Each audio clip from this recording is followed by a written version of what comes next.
Quiet on set. Picture is up. All right, roll sound. Rolling. Roll cameras. Cam's rolling. And 3, 2. Hey everybody, what's going on? And welcome to Hank's Think Tank. Got a great show for you here today. Mark Hogan's in. Howdy, neighbors. He drove all the way from Katy in his little cool car. What kind of car is that? That's a 2013 Dodge Challenger 5.7 Hemi. Nice. I guess he likes it, you know. So yeah, he drove all the way from Katy down here. We appreciate you coming early in the morning. My pleasure. So yeah, and we're going to start doing coffee shots in just a few minutes. I'm already starting on mine. Have you? But we're going to actually do shots. Break it out, brother. Sounds good. All right, today we've got Carter Johnson in. He is the chief of the Porter Fire Dept right here in Montgomery County, Texas. Welcome, Chief Johnson. Yeah, thank you.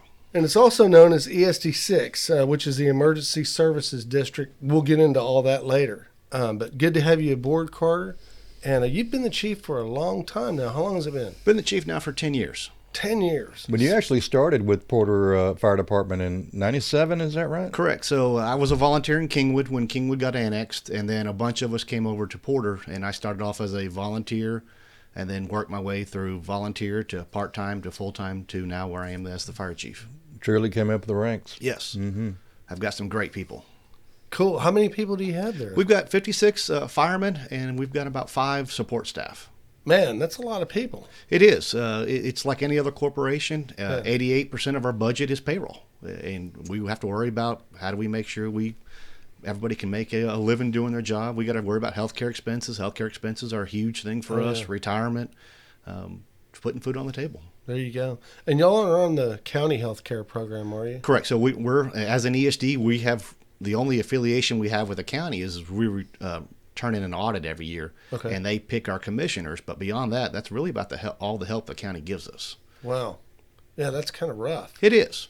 So, yeah, hopefully they can work that out to where you can get on the county health insurance. So we're trying. The law changed about 2 years ago where we can go after a group policy. So we can combine with other ESDs, other fire departments, and try to get a large pool. Mm-hmm. Because for some reason, and somebody in the insurance world can probably tell me this, before we were below 25, it was get to 25 and you'll get a cost savings. Well, we hit the 25 employees and they said, well, get to 50 and there'll be a cost savings. And we hit 50 and now it's 100. So is it really? Yeah, oh yes. That number always is always changing for us. Yeah. And how large is your service area? And I remember when Porter was just a little blip on the map, didn't mean anything. Yeah. I mean, you could drive through Porter and if you blinked 3 times, you missed it. Yeah, so Porter actually covers 55 square miles. So heading south on 59, we kind of weave in and out of the City Houston annexation, but the subdivisions of Kings Manor and Kings Mill are our southernmost boundaries. Okay. If you go down North Park, you're inside the City Houston. Once you hit Soldiers Road and you go back north, you're in Porter. Kind of give you an idea how tight that line is. Kingwood College is the City Houston's. The parking lot is ours. Really? Yes. So it's kind of runs down the middle of Soldiers Road there. Wow. So No Tab 2 Bar and then the brewery are in Porter. Okay. So Back Pew. Yeah, Back Pew are in Porter's response area. Okay. Cool. And then heading east, if you go down Ford Road till you hit the county line, so coming in the backside of Kingwood is where we stop there, and then north is just north of Valley Ranch, so 59. So. The football stadium is ours. The aquatic center is East Montgomery County's. Wow.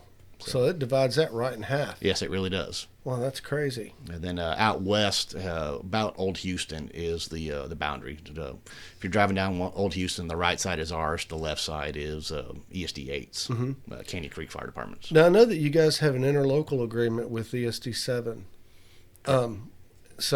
But do y'all have one also with Houston as well? Correct. So we just finalized that. So there's 2 different types of mutual aid agreements. There's a mutual aid where it basically means that I have to pick up the phone and call you and say, do you have a truck available and will you send it? And the answer is typically yes. And then there's what's called an automatic mutual aid. That means that we've already established that if we have a fire, you will automatically send a truck.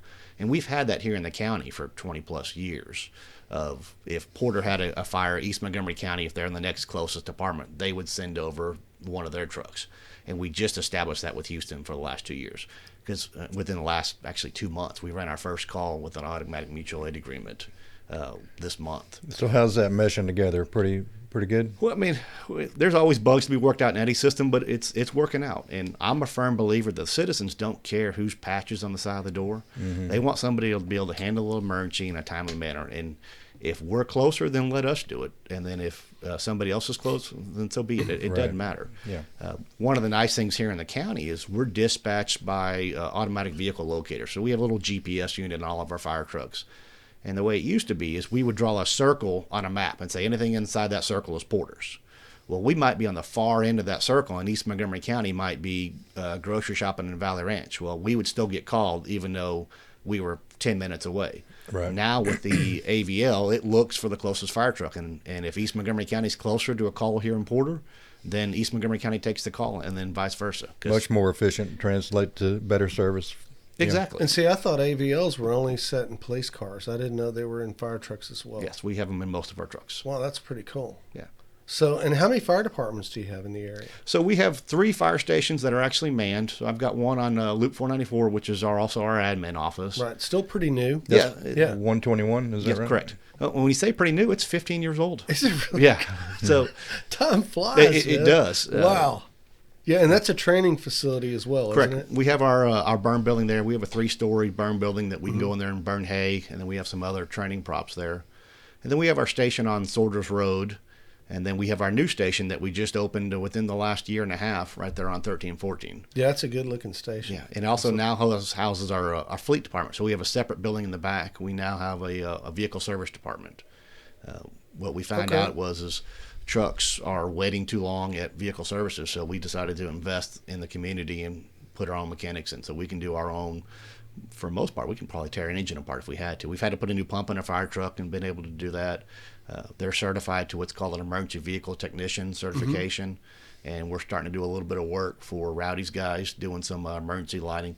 We don't really necessarily want to get into oil changes for everybody, but the specialized emergency service type equipment, Yeah. our guys are already trained on it, so let's go ahead and help out the community also. Well, that's cool. And how many people were there? I've got two mechanics now. Really? Yes. Wow, I'll have to check that facility Yeah. out. I didn't even know that existed. Come by, and the weirdest thing is, at least it was for me, is we've got rolling lifts that you can roll around and pick up a fire truck. So you got a lift that you can roll, and it'll lift an 88,000-pound truck. The first time I walked underneath it, I was like, man, are we sure about this? Yeah, no kidding. That's a lot of weight up there. It man. is. It's a tremendous. Wow.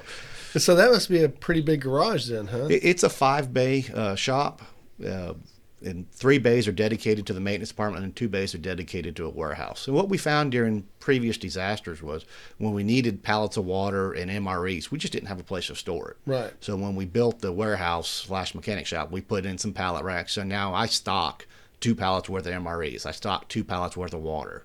So that way, during a disaster, I'm not trying to scramble. Like right now, hurricane season is going to start off next month. Any minute. I'm not having to go scramble and say, oh, there's a storm coming into the Gulf. I better go buy a case of water. Along with everybody else. Exactly. So have you guys considered doing like hurricane preparedness training for the community members? We've talked about it. We've tried to figure out what would be the best value, because with all the new residents coming in, there's bound to be people coming into our area that have not experienced a hurricane before. Oh, yeah, I bet there is. So that's something we probably kind of need to kick off. Unfortunately, the avenue that we used to have for that was the Concerned Citizens of East Montgomery County. It was a great organization, but unfortunately, COVID, they kind of went to the wayside and they haven't come back yet. Right. I would love to give a presentation on that. Yeah. And then I don't know if y'all were involved with CERT training or not, but I think that's gone away as well. The county has done the CERT training through Office of Emergency Management. I think it's still around. It's just trying to pick up enough class, because at the end of the day, those things cost money, and then try to get an instructor to commit for 2 or 3 people is just not economically viable to do it. I did CERT training about 5 years ago, maybe longer. It's been quite a while. But yeah, I thought that was a pretty fascinating course. It was all right. It's a great course if you want to get involved in a disaster and help out, because during the time we need to have citizens help us. So there's times that something as simple as, hey, can you go turn the gas off, to minor first aid? That's all being trained in the CERT training. How to use a fire extinguisher, how to do damage assessments. Yeah, cool. But yeah, I was thinking maybe you guys ought to consider maybe consolidating, getting together with the other fire departments or the other ESDs and doing some big training. That'd be great. So we definitely. But you're going to have to do bilingual training as well. So. we definitely do training with our fire departments. And now on the citizen side, we probably do need to pick up a CERT class again. Yeah, that'd be awesome. All right. So most people don't know what an ESD is. Let's talk about that a little bit. So an ESD is the taxing body. It's how we get our funding. So in the state of Texas, an ESD is a political subdivision of the state of Texas. It's basically like a MUD, but they don't provide sewer and water services. They provide fire protection. Right. So they're able to tax on 10 cents on the $100 value of your home is the max we're allowed to tax. So if you own a $300,000 house, you pay $300 in ESD taxes. So I tell people I live in a master plan community. I live over in Oakhurst. I pay more to keep our flower beds in the neighborhood on HOA dues than I do in fire protection. Right. So we're very cost efficient. We also have the ability to levy a sales tax. So my organization went to the voters and we asked for the voters to approve a sales tax for us. So we get a 0.5 cent of sales tax money. So that's the two main. And that doesn't raise the sales tax. That's just a portion there that already is there. Correct. The state of Texas has a cap on sales tax. Right. And prior to us going after it and the East Montgomery County Improvement District, we were at the 6.25, I believe the number was. And then you max out at 8.25. Okay. And then for our area, our commissioners are appointed by the county. So at the time, it's either Commissioner Metz or it was Ryan Hart have appointed most of our commissioners. So I've got Larry Trout, which is a local businessman in our area. Okay. Donnie Click, another local businessman in our area. Thurland Cook, another businessman in our area. David Miller, which is a sheriff's deputy in our area. And then John Kelly, as a retired fire chief, is on our board. So I've got some great people on our board that have been there for many, many years. And where's John Kelly out of? He's not out of your ESD, is he? No, he is. He's a former fire chief when we were a volunteer back in the probably early 80s is when he rolled off. He was involved in the organization when I first got in, but more as a board member than an active firefighter. Yeah. He retired from one of the oil field companies. Yeah, it sounds like a great board, man. It is. Strong. It's a very strong board and some very mindful business people. We're one of the few boards out there that currently have no debt because we've made some smart business decisions. There you go. Nothing wrong with that. That's a rarity. Yes. Yeah. And Congratulations. As a government entity to have no debt, we've saved. And then we've taken some advantages. So kind of give you an example on that right now is fire trucks lead time is about 2 years. So we went ahead and placed an order for 2 new engines, and we were able to prepay it and saved several $100,000 by doing it. Oh, that's wonderful. Now, fire trucks aren't something you can buy off the showroom floor. A lot of people don't know that. When you order a fire truck, it's customized from stem to stern, correct? Correct. Yeah, I mean, you can decide exactly what you want, what size, what weight, what everything, right? Correct. I mean, and they custom build that thing. So, yeah, it takes like 2 years to build it. Right. So, and people say, well, why is that? So let's take a fire truck that's predominantly inside the city of Houston. They don't need a large tank of water because they have fire hydrants every 500 feet.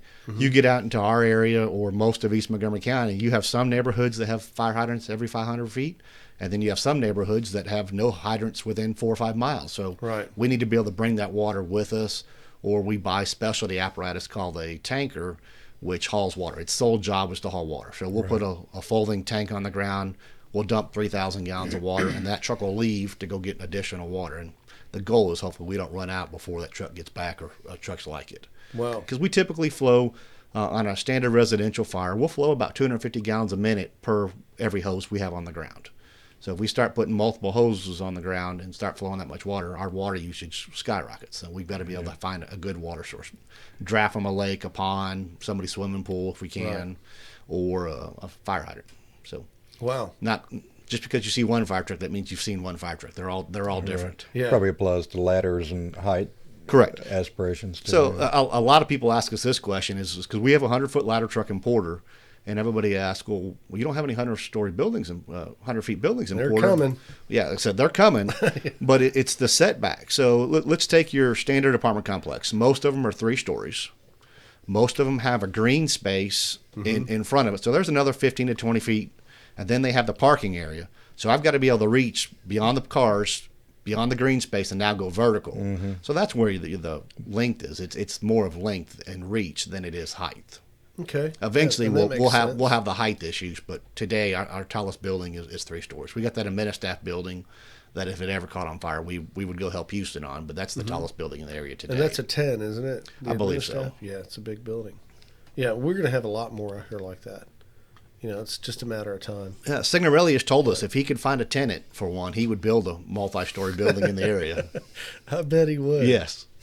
All right. So one thing I definitely wanted to cover on the show was basically what homeowners should do. Okay. So because I'm a homeowner myself, we've got fire alarms and things like that. We change the batteries out of them and all that kind of good stuff, smoke alarms. Mm-hmm. But what's the best things that homeowners can do to prevent fires in their house? Well, you said it right there. It's the smoke alarms. I'm amazed how many fires we make where the smoke alarm, the battery's been missing, or the battery hadn't been changed. I think what happens is, and I've seen this personally, they screw up or they're overly sensitive and they're going off all the time, and people just knock them off the wall or let the battery die. They're tired of hearing it. That is not the way to go, correct? No, because you're talking about some type of early warning, and that's the best to have. Time buys you options. Yes, right? exactly. Every fire department in our area will give you free smoke detectors. If you call us today and say, hey, I have a smoke detector and I need batteries, we'll send a fire truck out, and so will East Montgomery County to come out and change batteries. We've now switched to when we give people smoke detectors, if you say, hey, I don't have smoke detectors, we'll provide the smoke detectors for you for free. And what we've done now is we switched to the 10-year batteries. And now the smoke detector is good for 10 years. After 10 years, you throw it away. Wow. You don't have to change the batteries in it. You don't have to do anything. You just set it and forget it. That's pretty cool. Yeah, because when we were giving free smoke detectors away, now we had to put on a calendar to build. All right, we put smoke detectors in Mrs. Smith's smoke detector 6 months ago, and we've got a lot of other tasks, and sometimes those fall behind. So now we did the 10-year ones. And now you've got an unmanageable database is what that is. Exactly. Yeah. So, last week, actually, I woke up in the middle of the night and I heard beep. I was like, the hell was that? Low battery? Yep, a low battery. The cornbread was ready. Why in the middle of the night? I think they wait for you. I think there's a little sensor in there that waits for everybody. All right, it's real quiet now. That's the thing. Let's send the alarm off. And it was cool what was going on in my mind. I was like, I can sleep through this. It'll be all right. No. So I tried. Just stay low out of the smoke. Yeah. Beep. I was like, man. So finally I went and got something. But see, ours is plugged in as well. Yes. And so you'd think you wouldn't have that. But I guess if a fire starts in the electrical panel, shorts out all the electrical stuff, then you're going to rely on that battery to keep you going. Correct. So your house, if it's plugged in, more than likely they're all linked. So if one goes off in a true emergency, they will all go off. And that way you have notification if you're on the opposite side of the house, or if you have family members in a different area of the house. Now, the older homes that are just the batteries, they're not interlinked. They have some newer ones that through Wi-Fi technology that interlink. But most homes, when they go by, even the ones that we provide for free, are not interlinked. You can, if your house is hardwired, connect them, but you got to have it hardwired. And we don't get into electrical work and trying to hardwire houses. We're really good at putting fires out. Yeah. But you probably don't want us to be an electrician. I gotcha. Okay, so what about carbon monoxide detectors? So I would recommend, if you have any type of gas appliances, is have one of those, especially during hurricane season. We saw a lot during hurricane season. People running their generators with the windows open and the exhaust was coming back inside the house. People were worried that their generator was going to get stolen, so they would put it real close to the window so they could hear if somebody was coming up, and that exhaust was getting inside the house. Hurricane season starts next month. So I talk about have a carbon monoxide detector, have fire smoke detector, and then have about 3 days worth of supplies. If the area gets hit hard, it's going to take about 3 days to bring truckloads of MREs in and water and to get the proverbial governments here to help. Don't depend on the government. Have about 3 days worth of food and water, and make sure you have your medicines. Yeah. And see, it's been a long time since we've been hit, so the canopy's grown up. So we got a lot of tall trees, and they're going to do a lot of damage. Yeah, a lot of dead wood and a lot of lack of rain for several years. Yeah, that's not going to help either. Yeah, and it's been many, many years since we've had a real windstorm. We've had a bunch of flooding over the last several years. But as far as a true wind event, we haven't had a wind event that I can remember. Probably the last major wind event was, and it's probably been Rita. When I would say that what I would qualify as a true wind event. Right. So if we get into a hurricane, you guys are kind of landlocked as well. I mean, as soon as trees start crossing the road, you can't get through either. I mean, you're out there cutting, Right. but it's going to take a while. So typically after a storm, we have a set number of when we shut down for emergency operation. That's typically 55 mile an hour sustained wind is when we say it's just not safe for our people to go out. Okay. Now, have we bent that rule for a true emergency? The answer is yes. But if you call me and just say, hey, we need you to check on something, we'll probably stay inside the station until it's safe. And as soon as we're done, we have got a great working relationship with the county commissioner on road debris removal. So we'll start looking on our major arteries. So for us, we'll go clear 13, 14 all the way to our boundary to make sure we can get down up and down 13 and 14. Then we'll hit 494, Ford Road, Sorters Road. And then as time allows, then we'll start working on all the, what I'm going to call the arteries, the feeder streets to those. Right. Every one of our truck carries saws. It's something we train on fairly regularly.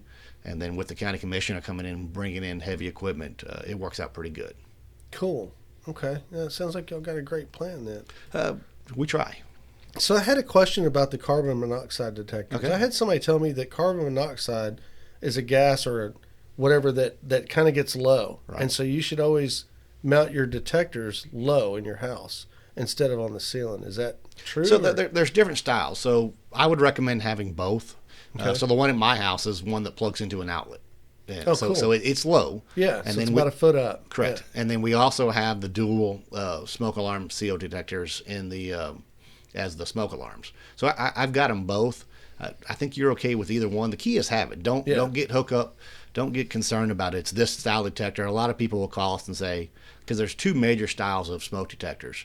I said they're about the same. Just make sure you get one. Don't get so hung up in the details. Well, this one might be better than this one. No, Right. The key is have one. Yeah. And then also you should always sleep with your bedroom door shut. Correct. So I can, if we had a spot to show you some photos, I would love to show you some fires that have just blistered the outside of the door, but on the inside of the house, it is inside that bedroom is basically a little bit of smoke damage, and that's it. Wow. And does that work with like a hollow core door as well, or is it for solid core doors only? It buys you time. Any closed barrier will buy you time. Okay. And that's what you're looking for in a fire. You're looking for time to escape. Right. And so are mobile homes still, I mean, just blast furnaces No, to start so- out with? I mean, I know they used to be. You know, if a small fire started on one end, you could count to three and it'd be on the other side. So mobile homes have really changed the construction over the years, and they are much safer than what they used to be. That was kind of the running joke. When we used to make a fire, probably when I first got in Porter in the late 90s, we would fall through a floor all the time. And one of my favorite stories that I like to tell people is we were fighting fire in an older mobile home, and I fell through the floor, and I couldn't figure out how to get back up out of the hole I fell through. I just couldn't get my body in the same shape. So I crawled out from underneath, kicked the skirting out, and ran back in through the front door and picked up the hose again and started fighting fire again. But the newer mobile homes, you don't have that anymore. They've really increased those. And now if you look at most of our new construction homes, there's not a saw on the job site. They're pre-manufactured homes that they cut the beams and everything. They're just assembling them on the job kits. site. Yeah, they're Right. kits. So they're about the same now. What is the most common denominator for the homes that you go check out? Is it food left on a burner? Yes. Yeah, it's I guess you're right. yeah, it's food. It's our number one leading cause of accidental fires is food. Cooking. It's cooking. See, eat out. Yeah, there you go. Yeah, right. Stop cooking at home. All right. So, and that's the leading cause. So, and I've talked to a lot of firemen in my life because I've kind of been around a lot of fire stations. Got to ask you this. Have you ever been in a fire where you were truly just frightened? I mean, just scared? Yes. So one of my and people will be surprised by this is one of the fire that stands out in my mind that I really thought that I made a huge mistake. We were doing a grass fire in between. The call was a grass fire in between 494 and 59. It was during a major drought in the area. We were in Riverwalk at the time. This other fire dropped, and I said, "Hey, look, I'll go break away from this fire and go see how bad this one is." So I drive off in the woods and walk up to the fire, no big deal. Then all of a sudden that wind changed, and it literally chased me out of the woods. I came in on the 494 side, and I ran to the 59 side as fast as I could, and just covered in thorns, bleeding. I mean, it was. Wow. I really thought I made a huge mistake. DPS saw me coming out of the woods running, and they picked me up and brought me back to the 494 side. And I thought I was writing what we call a Dear Chief letter that dear chief, I left your fire truck in the woods and it's now burned up. Yeah. I got lucky and I parked it in a nice dirt area, and the fire burned all the way around it and just melted Wow. some stuff. But that's the scariest I've ever been is I made a mistake and just didn't read the fire correctly. Wow. Yeah. And there's a lot of technology behind fire. You know, I didn't know that. I thought, well, fire just burns whatever combustible material there is, and that's really about it. But there's a lot to it. There's a lot to venting fires and knowing what to look for. And I'm so surprised at how thick some of those books are that I've seen, like at ESD7. I'm like, really? Yeah. There's that much to a fire? Yeah, I mean, there's full degrees now in fire science, and that we're seeing people come in now that have degrees. When in the past, you would just say, hey, I want to be a fireman, we'll put you through school. Now they're coming in with full college degrees. And that's one thing that people what used to kill firemen the most was heart attacks because the stress on the body. Mm-hmm. But we're seeing now is it's cancer. Cancer is killing firemen is the number one. And if you look around in this room now, 30 years ago, this would have been mostly wood, natural-made products, but now it's all synthetics. Water bottles, plastic, couch Chemicals, cushions. adhesives. Yeah, so all that stuff off-gases, and it absorbs into our body. And that's what's making the smoke so thick and black. Well, where that's you can't something you see. guys got to really be on top of, too, is what is on fire. Correct. You know, am I at a house or am I in a chemical plant or something? Yeah, and you never know What if you're kind of going smoke are you dealing with? You never know if you're going into somebody's house and it's full of ammo or something. Yeah, That so- would be bad. So we make a lot of that. We did a fire this weekend that had ammo in it, and as long as it's not chambered or in a barrel, it pops and it still gets your attention. Don't get me wrong, but it doesn't become a projectile. Mythbusters did a thing like that Yes. one time. They had a fire pit and they put like a TP shaped plywood thing around it and started tossing rounds in there, and nothing went through the wood or anything. It made little dents, but it just it was an uncontrolled pop explosion. It wasn't channeled to a certain direction. So. I still don't want to be standing next to it No. by any stretch of the imagination, but it's not as bad as like I said, if one's sitting in a rifle something or like that. Wow. So we had a unique call talking about explosions. So last month we had a house that had a whole bunch of abandoned firework material that made homemade fireworks. Nice. Somebody was going through the building and discovered it, so we ended up bringing Montgomery County Fire Marshals out. They deemed it to be unsafe to move. It was about 800 pounds worth of material. That's a bomb. Yeah, and that's exactly it. That's why they brought the bomb squad out. So ATF came out, Houston Police Department's bomb squad came out, and they decided the safest thing to do was to detonate it sitting there. So we cautioned off the area, let the residents know that we're close, that, hey, you're going to hear a loud boom, and we ended up lighting it on fire, and that was the safest way to move it because of the deterioration of all the materials in there. Yeah. A lot of it didn't like water. So that was a first for me. I've never gone to a house and said, all right, let's go ahead and detonate it.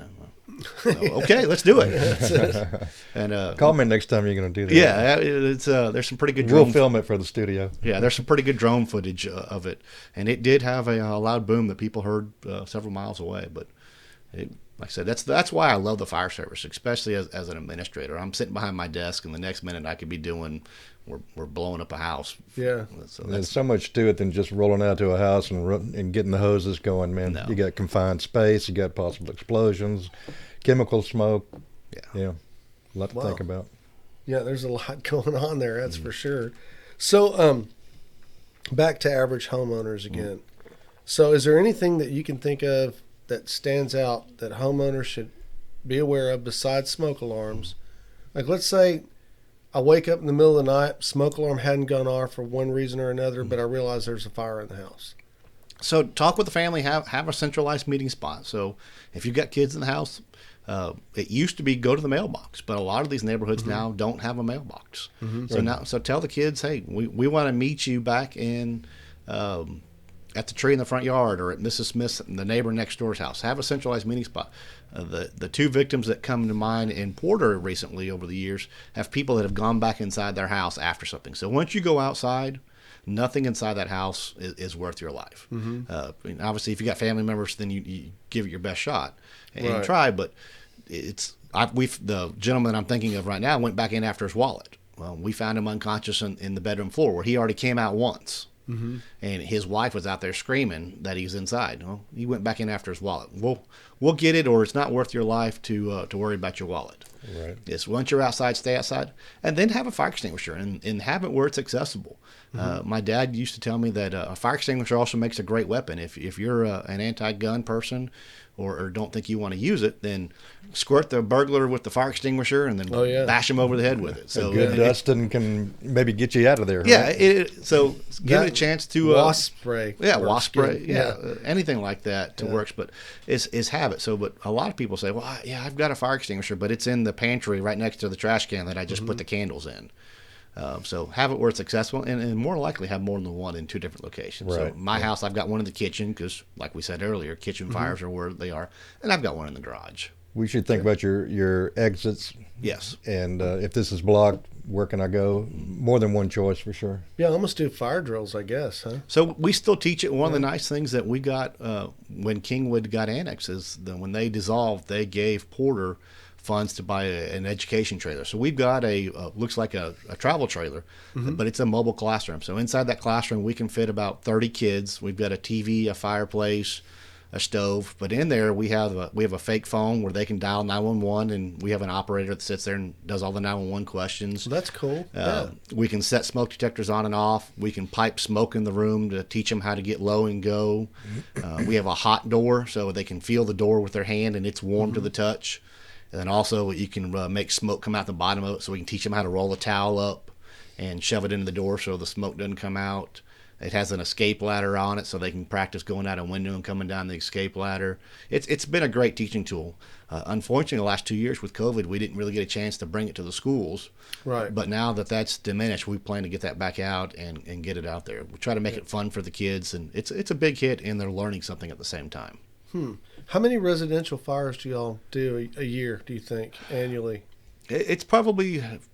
We probably do about 54. Really, that's still too many. It is. As the economics grow in our area, the number of our fires go down. So, sure. Population. Yeah, it's population, but it's the medical calls that are eating our lunch. We're running probably 70 to 80% of our calls are medical related, motor vehicle accidents or true illnesses. That many, 70 or 80%. Yes. So last year, for our 55 square miles, last year we ran 5,223 calls. Wasn't that a spike though? I was looking at those numbers earlier too, and that's about a 20% over the previous 3 or 4 years. Is that not right? So we are going up. So last year was 2020 was 4,070. So we're just seeing as we continue, the area grows. I've got a neighborhood where the old airport used to be. So for the viewers in the area, that the airport over off Porter Lane is no longer an airport. It's now a neighborhood. And they're putting in 40 homes a month is what their goal is. The Highlands are going to be building, when it's built out, that's 4,000 homes.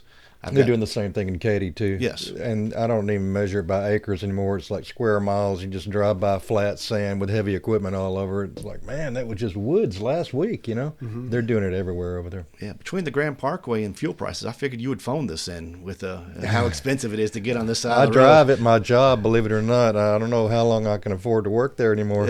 Shh, I was just joking, boss. Wow. Okay, so and I had something that I had thought of while you were discussing that. And let me see if it'll come back because it's just too early in the morning for me to still be. One doing time I had a scary moment. Okay. A real dumbass moment. I was going to cook something, and I think it was tater tots, and I put some grease on the stove and got off into something else. And oh man, I need something from the store. Completely forgot about my grease on the stove, and forgot something. Oh man, I don't know what was wrong with me that day. Went back in the house to get whatever it was I forgot, and it's like, oh shit, I was fixing to drive away and leave grease heating up on the stove. That happens more than you know, and then a lot of times people store stuff in their oven. That's something I don't quite understand. But What? Yeah, they'll put pizza boxes. They'll try to keep a pizza box warm. They'll throw it in there, or they'll Charcoal briquettes. Yeah, no, I wouldn't quite go that far. But our last smell of You smoke. sound like you're talking about experience there. No. Just tater tot. Somebody will come behind them and turn the oven on and forget that, hey, there was a pizza box left in there or something like that. Oh my God. Wow. And it smokes up the house. So one of the things that's kind of unique to us, and then East Montgomery County is now getting involved in it, we're also very deeply involved in what's called the Texas Fire Interstate Mutual Aid System. Yeah, that's exactly what I was going to ask just a few minutes ago. So thanks about that. I guess you read my mind. Yeah. So what that program is, it's basically a ready reserve for the state of Texas. So right now, several Houston area firemen, including Porter, so from Montgomery County, Porter, Needham, Conroe, Willis are in the Abilene area fighting fire. So how that works is the state of Texas puts out a request saying, hey, can you meet these qualifications? They pay for the salary for the person who's gone. They pay for the salary for the backfill. So if it's normally an A shift guy and today's A shift, we'll bring somebody in on B or C shift overtime. The state of Texas will pay for that. And then they also rent the apparatus. So it's a win-win. Wow. Yeah, that's a good deal. So in 2011 was our last major wildfire season here in Montgomery County. Well, I've probably got 50+% of my department wasn't in my organization during 2011. So now our guys are gaining invaluable experience. So when we have those major disasters, our guys are experienced on these large fires. The community gets whole as far as Porter goes. So the only downside we have to this is the state of Texas is like anything else. They're slow to pay us. Sure. So we've got to float that bill a little bit longer than I would like to. But at the end of the day, they always pay, and they bring somebody off the payroll. And then our organization and then Willis and the two in Montgomery County, they actually gave us that apparatus as a grant that we can use locally as long as we don't use it as what we call first out. So it can't be the primary truck we use, but if we have a fire and need it, we can use it. So when they first gave it to me, I said, let me get this straight. You're going to give me an apparatus that's worth about $300,000. It's going to have all the equipment on it that I want. And then when you want it, you're going to rent it back? And they said, yes. I said, do you have two? Yeah, really? No kidding. Let's do 6 or 7. Yeah, let's see if we can do that. So our guys have been to California twice, all over the state of Texas. We did our first last year to Louisiana on a hurricane deployment, and it works out great. And it gets the guys some great experience, and we're able to help our neighbors. And that's what the fire service is all about. Because, like I said, it's how can we help somebody in a time of need, and it saves the state of Texas a tremendous amount of money. If you had to keep all these firemen on duty 24/7 to be ready for an emergency that's now in El Paso was in West Texas, we just move assets around. Yeah, it's a good plan. It is. It works out very well. Yeah. So how are you guys going to answer all this growth out here? We're looking for land. We're about 3 fire stations behind compared to our last study that we did. The problem is land is expensive. So when I joke and tell people when they start telling me price per square foot instead of by acre, I'm in trouble. Because we typically need about 3 acres. Because like anything other commercial, we have to build a retention pond, so we lose about a half an acre worth of dirt right there with a retention pond or usable space, and then we go from there. So an ESD is not like a city. We don't have the ability to eminent domain anything. Right. So we're on the mercy of the developers and the landowners to say, hey, look, it's your tax dollars that if you charge us triple what it's really worth, it's ultimately coming from the taxpayers. Right. So we try to lean on them as much as possible and say, look, let's try to do a fair deal here. I mean, we're not asking for it for free. Those days are gone. I mean, my dad, another generation of a fireman, would tell us that people used to give land for fire stations. Yeah, it sounds reasonable. Nobody is giving us land. The last piece of land that we had given to Porter was and I think I think we bought it at a very cheap price, is where the main fire station is. So that original land where Home Depot was, the fire department bought it all. And then through a deal with Home Depot, we sold part of it back to Home Depot, and they did our dirt work for us. Oh, okay. Cool. But like I said, every bit of 15 years ago. Yeah, it seems like Signorelli would want to help you guys out and get something near Valley Ranch. So he's offered a couple pieces of land, but it's an offer. It's not here's a free piece of land. Yeah. Yeah, and it's still top dollar, I would imagine. And he's got to compete with what's going to make money for the area, and it's fire stations are secondary. People typically like to have elementary schools in their neighborhoods, but maybe not a fire station. Yeah, I want a fire station next door. Yeah, I would love a fire station next door. I'm that guy. Yeah. So, I mean, when we bought our new truck, we drove it over to the fire station. I said, all right, I want you guys to check this out, because if we ever get in a wreck, I want you to know how to get me out. So, you talk about that, and this is something that we're seeing a lot more of, is newer technology. So the hybrids, that's a whole nother learning curve for us that we've had to train on and understand what the batteries are going to do. How do we extinguish them? If we have to extricate you from the vehicle, there's a lot of high voltage running through that car now. It's not as simple as, hey, just go cut the roof off. Well, Right. you might tie into one of those high voltage wires, and that's going to be It's gonna light. yeah, it's going to be a bad. That's going to be a bad day. So now we're using apps on scene where we look up and say, oh yeah, this is a Tesla model, whatever their model is, and we can look it up and say, oh yeah, don't cut this post without pulling the orange lever that's in the trunk. And luckily, the car manufacturers are great. They're providing us all this data saying, here's where to cut, here's where not to cut. Here's Attention firefighter. Yes, Bam. Yeah. That's cool. It's clearly labeled for us. Do y'all get any data from the county on buildings and other structures? Correct. Like when you go to fight a fire, can you pull up the plans to whatever building it might be and say, okay, we've got a blueprint, a layout? So know we where do what's everything's called a pre-plan. So we'll go into your facility. So if we did this studio here, we would come in and say, all right, where's your power shut off? Where's your other utilities? And do a map out. So we do that internally. And then any new construction since the fire codes were built, and I can't remember what year the fire codes were put in place, you have to pull permits from the county, and they do provide us that data also. Okay. So one of the major fires and why the county has fire codes is the La Quinta Hotel right there at Community Drive when it burned down. I remember that. So yeah. that was prior to fire codes. So we made an excellent stop on that fire, and unfortunately we ran out of water. The first 3 hydrants weren't turned on yet, and we ran out of water. Fire built back up again. By the time we got water the second round, we were able to knock it down one more time, and we ran out of water again. And by the third time, we lost the building, and the whole building burned. And then about 2 weeks later, April Sound Country Club burned, and that's what really pushed the county to enact fire codes in Montgomery County. Okay. And they're truly needed. Fire codes do save lives. So now, a company that's existed before fire codes, can they still call you guys and say, hey, come down and check it out? And Correct. So we'll pre-plan any building. So we typically pre-plan commercial buildings. Our goal is to try to hit those at least yearly. As the community grows, we're slipping behind a little bit on that. But we'll go in there and identify, and it's after-hours contact information, because a lot of times we'll get an automatic fire alarm, and this is where one of the nice things about the county fire codes is it's what's called a Knox box. You're required to put a key to your building inside of a secure box that we have the key to. Because if not, if let's say we'll take we'll use one of the schools as an example. They have an automatic fire alarm. Well, you can't see inside that the school everywhere, so we'd have to force entry into and break a door down, which we typically don't want to do. Right. So by now investing in the Knox box, we're able to go in there and use a key.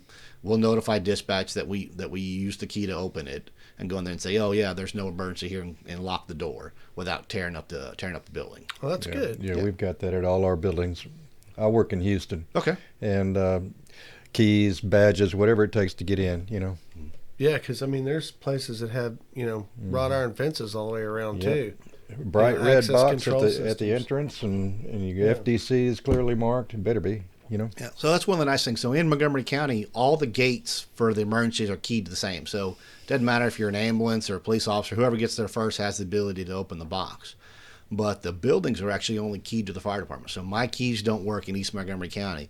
So that way, if you had a key get compromised, let's say in the Magnolia area, somebody lost a key in Magnolia, they couldn't come over to East Montgomery County and use that key to open up buildings in East County. It's geographical to the area, the response area. Yeah, that's slick. Yeah, it's a way for accountability, because if I tell you as the fire department, I need you to put a key to your building on the outside of your building they don't only have access to, you probably want to make sure the fire department locks up those keys and is accountable for them. Right, yeah, absolutely. Well, Chief, I appreciate you coming in today. So, and I learned a bunch of good stuff that I didn't know. Great. So it seems like every time I get around you guys, I always do. And I want you to know that the community really, really appreciates everything you guys do.